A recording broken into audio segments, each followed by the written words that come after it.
नमस्ते प्यारे दोस्तों। टारगेट कॉम्पिटिटिव एग्जाम के इस ऑडियो सेशन में मैं आपका स्वागत करता हूं।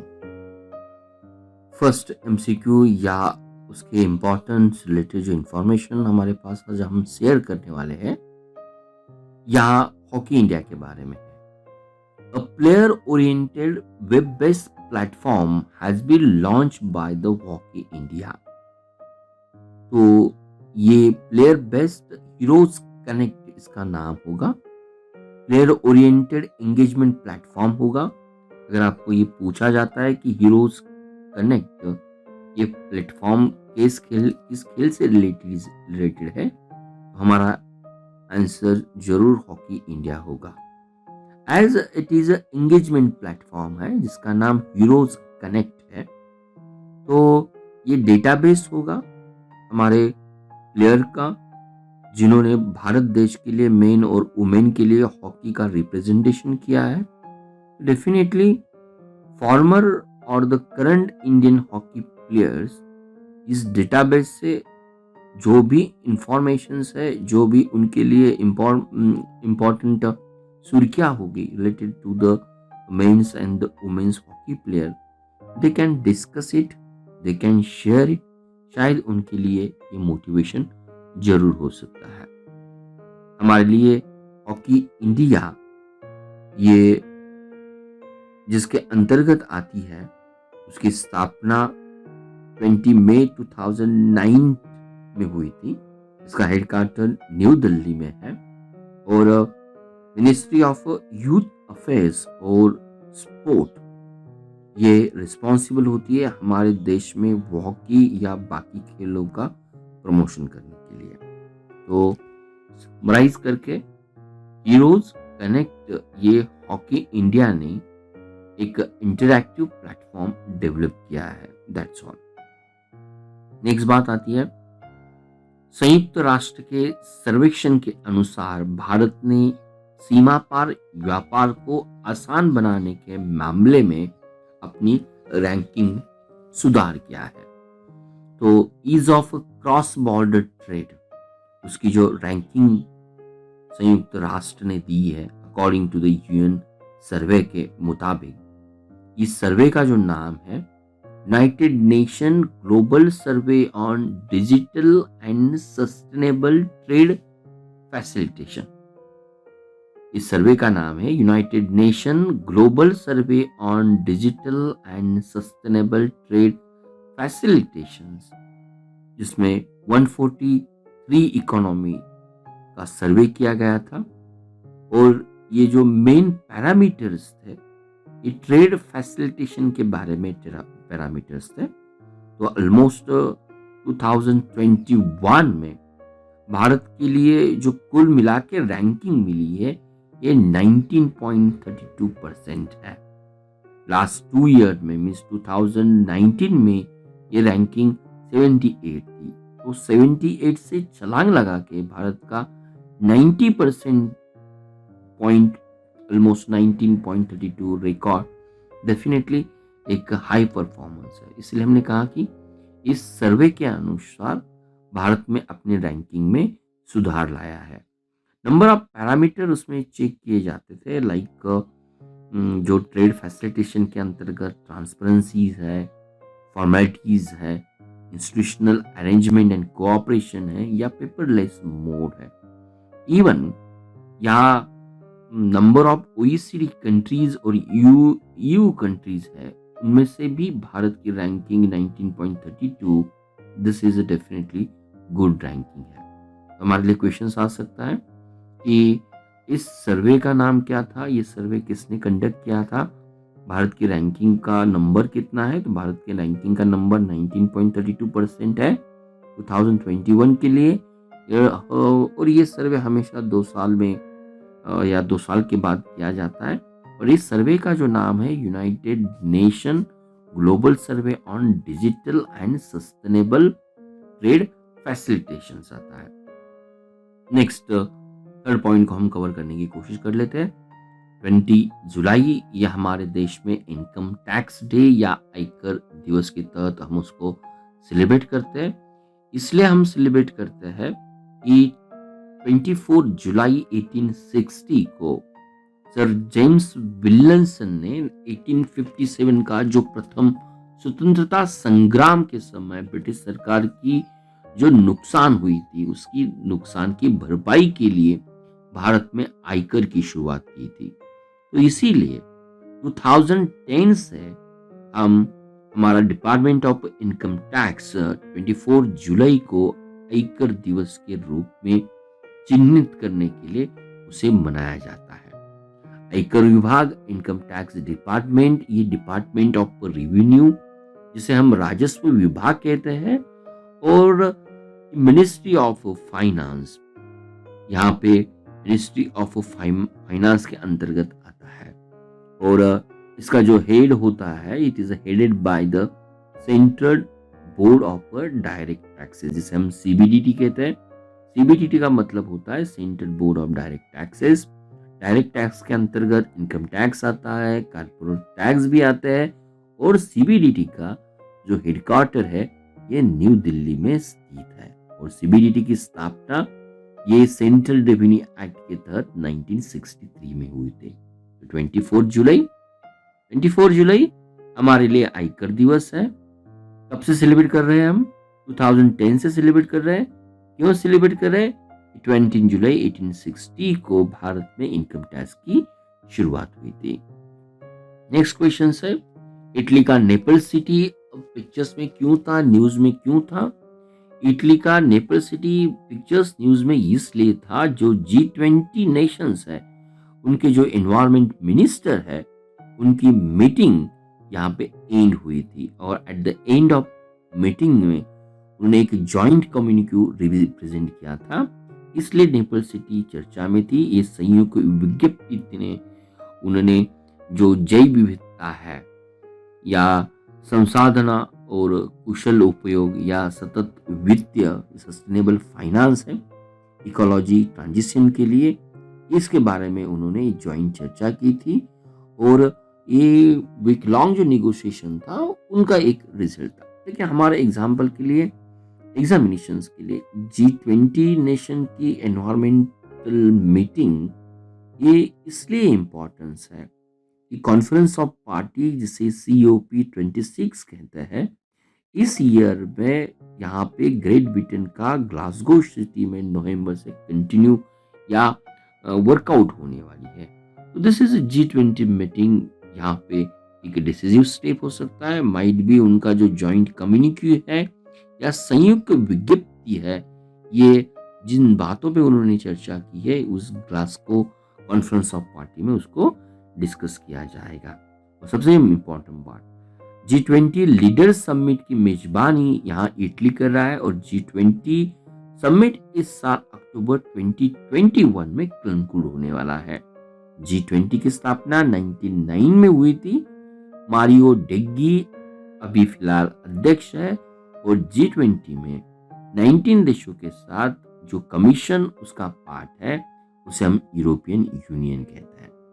चलो नेक्स्ट बात आती है, हम मूव करेंगे लद्दाख के लिए। लद्दाख के लिए क्या न्यूज है? तो लद्दाख के लिए यूनियन कैबिनेट ने फिलहाल अप्रूव किया है कि सेंट्रल यूनिवर्सिटी लद्दाख में स्थापित की जाएगी, और उसके लिए डेफिनेटली यूनियन कैबिनेट ने 750 करोड़ का प्रबंधन भी किया है।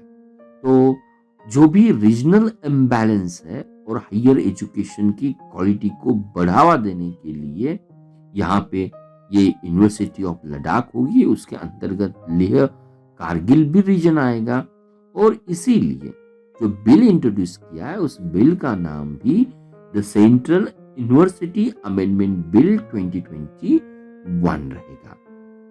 अगर हम लद्दाख की बात कर लेते हैं तो लद्दाख के जो लेफ्टिनेंट गवर्नर है ये RK माथुर है, और ये लद्दाख की जो यूनियन टेरिटरीज आती है हमारे देश की one of the list populace union territory में उसका सहभाग होता है। अगर आपको क्वेश्चन दिया जाता है, यूके की रॉयल नेवी और भारतीय नौसेना में जो भी टुडे बायलैटरल एक्सरसाइज, जिसे हम पैसेज एक्सरसाइज है शॉर्ट फॉर्म में पैक्सेस कहते हैं, इस किस लोकेशन में कंक्लूड हुआ था? तो इसका आंसर रहेगा ये जुलाई 21 और 20 जुलाई में बंगाल की खाड़ी में, बे ऑफ बंगाल में उसको कंक्लूड किया गया था। तो यहाँ जो अलग अलग सी पार्टिसिपेट हुए थे, उनमें से carrier strike group HMS queen Elizabeth, ये यूनाइटेड किंगडम की इंपॉर्टेंट शिप, रॉयल नेवी की important ship HMS queen Elizabeth ने उसमें पार्टिसिपेशन किया था। नेक्स्ट बात आती है साइंस और टेक्नोलॉजी के बारे में। जो 3D प्रिंटेड स्टील ब्रिज किस सिटी में स्थापित किया गया या आम आदमी के लिए ओपन कर दिया, तो ये नीदरलैंड की एम्स्टर्डम सिटीज है। वर्ल्ड का first 3 dimensional printed steel bridge यहाँ जनता के लिए खोल दिया है। और इस ब्रिज की जो निर्मित है ये Dutch company MX3D max 3 dimensional, इस कंपनी ने 4 रोबोटिक्स या हम इंडस्ट्रियल रोबोट के साथ उसकी स्थापना की है। और सबसे इम्पोर्टेंट बात आती है इस ब्रिज के बारे में, जो भी सेंसर इस ब्रिज में स्थापित किए हैं, तो ये sensor it will going to collect the data on its strength, on its displacement, on its vibrations, air quality and temperature. तो इस डाटा को सेंसर द्वारा कलेक्ट किया जाएगा और ये जो कलेक्टेड डाटा है, may be this data used by the engineer की to understand the 3D printed steel, how it is the workable और affordable, और उसके स्ट्रेन के बारे में या नियर फ्यूचर में जो भी कॉम्प्लेक्स प्रोजेक्ट बनाए जाएंगे उसके लिए किस तरह से काम करता है। तो 3D प्रिंटेड ब्रिज वर्ल्ड में फर्स्ट टाइम कहाँ एस्टेब्लिशमेंट कर दिया? अगर ये क्वेश्चन आता है तो हमारे लिए आंसर जरूर हो सकता है ये एम्स्टर्डम नीदरलैंड्स में स्थापित किया गया। नेक्स्ट बात आती है, जो भी कोविड-19 से अनाथ बच्चे हैं जिन्होंने अपने माँ बाप या जो कानूनी अभिभावक है उनको खो दिया है, उस बच्चों के पंजीकरण के लिए सरकार ने जो पोर्टल लॉन्च किया है और इस पोर्टल को PM केयर्स फंड द्वारा यहाँ या PM केयर्स की जो स्कीम है उसके द्वारा यहाँ बच्चों का रजिस्ट्रेशन किया जाएगा। ऑलमोस्ट यहाँ यूनियन गवर्नमेंट के पास जो इस तरह के बच्चे हैं जिन्होंने अपने माँ बाप या कानूनी अभिभावक है उनको खो दिया है, ये अप्रैल मई में उनकी कुल तादाद जो थी 645 थी। तो PM केयर फंड इस पंजीकरण के बाद, रजिस्ट्रेशन के बाद फाइनेंशियल असिस्टेंट बच्चों का 10 लाख रुपीस का प्रोवाइड किया जाएगा। उनके साथ उनके हायर एजुकेशन के लिए भी ये मंथली स्टाइपेंड प्रदान की जाएगी और जो पूरा कार्पस अमाउंट का है ये बच्चों को 23 एज में मिल जाएगा। तो ये ऑलमोस्ट गवर्नमेंट की PM केयर फंड द्वारा यो एक अप्रूव की गई ये स्कीम है। नेक्स्ट बात आती है, सुप्रीम कोर्ट ने जो 97th अमेंडमेंट जो हमारी कोऑपरेटिव सोसाइटी के बारे में आती है उसके कुछ संशोधनों को या प्रावधानों को रद्द किया। तो हमारे लिए यहाँ 97th अमेंडमेंट किसके बारे में ये मानना भी उतना ही इम्पोर्टेंस है। तो 97th अमेंडमेंट या संविधान संशोधन दिसंबर 2011 में संसद द्वारा पारित किया गया था और 2012 से उसे लागू भी कर दिया गया था। तो जो 97th कॉन्स्टिट्यूशनल अमेंडमेंट है, हमारे पार्ट नंबर 9B का जो संविधान है, ये संविधान का जो हमारा जो कॉन्स्टिट्यूशनल अमेंडमेंट के लिए हमारे जो 368 के अंतर्गत जो सेकंड प्रोविजंस आता है उसके अनुसार अगर स्टेट सब्जेक्ट है, अगर स्टेट सब्जेक्ट में कोई भी चेंज लाना है तो 362(8) ये जरूर कहता है कि कम से कम आधे राज्यों की विधानसभा द्वारा उसका अनुसमर्थन करने की आवश्यकता होती है। तो 97th amendment act part number 9B constitution जो डील करता है हमारे कोऑपरेटिव सोसाइटीज के बारे में, और 97th amendment require this is most important कि at least one half of the state legislature article 362 के अंतर्गत उनका रेटिफिकेशन उन्होंने करना चाहिए था। पार्ट 9 बी, ये हमारी कोऑपरेटिव सोसाइटी है, उनका effective management, at the same times member और बोर्ड का जो भी ऑफिस बेयरर्स होंगे या उनका इनकॉर्पोरेशन होगा उसके बारे में बात करता है। तो ये अमेंडमेंट जो पास की थी 2011 में without the ratification of one half जो स्टेट लेजिस्लेचर है उनका रेटिफिकेशन लिए बिना ये पास की गई थी। तो definitely according to the supreme court ये इसेंशियल होता है 362 के अंतर्गत। 360 नॉट 362, 368 और 368 का जो सबसेक्शन है 2 के अंतर्गत ये इसेंशियल होता है जब कोई भी स्टेट लिस्ट सब्जेक्ट में चेंज करने होंगे। अगर क्वेश्चन आता है कि अभी ये न्यूज में क्यों था, न्यूज में इसलिए था कि यूनियन गवर्नमेंट ने मिनिस्ट्री ऑफ कोऑपरेशन जो कोऑपरेटिव सोसाइटी के लिए फॉर्म काम करेगी उसकी नई स्थापना की है, इसलिए ये चर्चा में था। अभी नेक्स्ट हस्ती हमारे चर्चा में है, उनका नाम है भगीरथी अम्मा। भगीरथी अम्मा उनका 107 की आयु में निधन हो चुका है। तो ये भगीरथी अम्मा जो केरल की सबसे बुजुर्ग शिक्षार्थी थी, एक केरल की ओल्डेस्ट लर्नर थी। एट द एज ऑफ 105 में 2 साल पहले उन्होंने जो हम कहेंगे जो केरल का या हम जो लिटरेसी है, लिटरेसी ये जो भी एग्जाम केरल स्टेट द्वारा कंडक्ट की गई थी, state run Kerala state literacy mission जो था उसके अंतर्गत उन्होंने उसको क्लियर किया था। इस उपलब्धि पर उन्हें जो प्रेस्टिजियस नारी शक्ति पुरस्कार सेंट्रल गवर्नमेंट द्वारा दिया जाता है उनके एक्सेप्शनल कंट्रीब्यूशन के लिए, वुमेन के एम्पावरमेंट के लिए ये उन्हें प्राप्त था। तो यहाँ पे रहेगा नारी शक्ति पुरस्कार कौन सी मिनिस्ट्री प्रदान करती है, तो ministry of women's and child development द्वारा और हमारे प्रेसिडेंट द्वारा ये प्रदान किया जाता है। कब प्रदान किया जाता है, तो 8 मार्च जो इंटरनेशनल वुमेन्स डे होता है। तो सबसे बुजुर्ग शिक्षार्थी का नाम था भगीरथी अम्मा। ये न्यूज में इसलिए थी कि उनका 107 वर्ष की आयु में निधन हुआ था। 2 साल पहले उन्होंने साक्षरता की परीक्षा को पास किया था। नेक्स्ट बात और लास्ट पॉइंट आज के लिए, जो स्वीडन ने अंतरराष्ट्रीय सौर गठबंधन है जिसे हम इंटरनेशनल सोलर अलायंस कहते हैं, उनका जो फ्रेमवर्क है इस फ्रेमवर्क को रेटिफाई किया है। That is most important things. तो director general of international solar alliance जो अजय माथुर है उन्होंने इस स्वीडन की डिसीजन को, रेटिफिकेशन करने की डिसीजन को, जो अंतरराष्ट्रीय सौर गठबंधन है उसकी रूपरेखा समझौतों की जो अभी पुष्टि की है, जो रेटिफिकेशन किया है, इसके लिए उनका स्वागत किया है।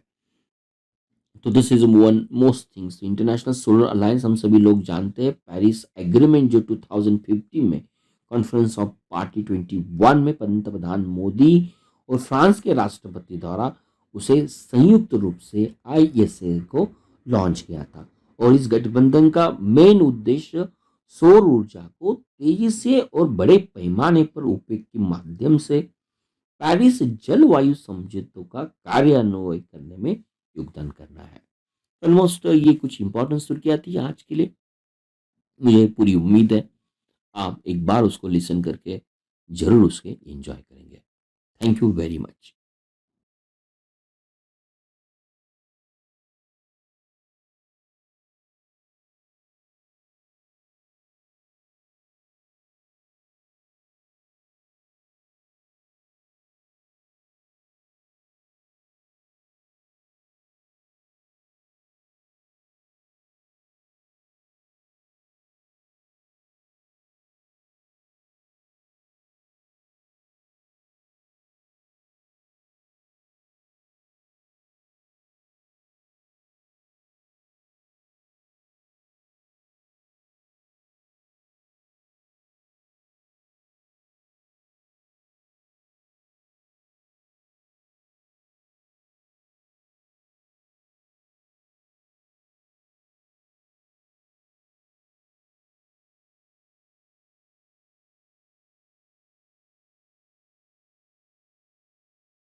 target with Professor B's Positive Way.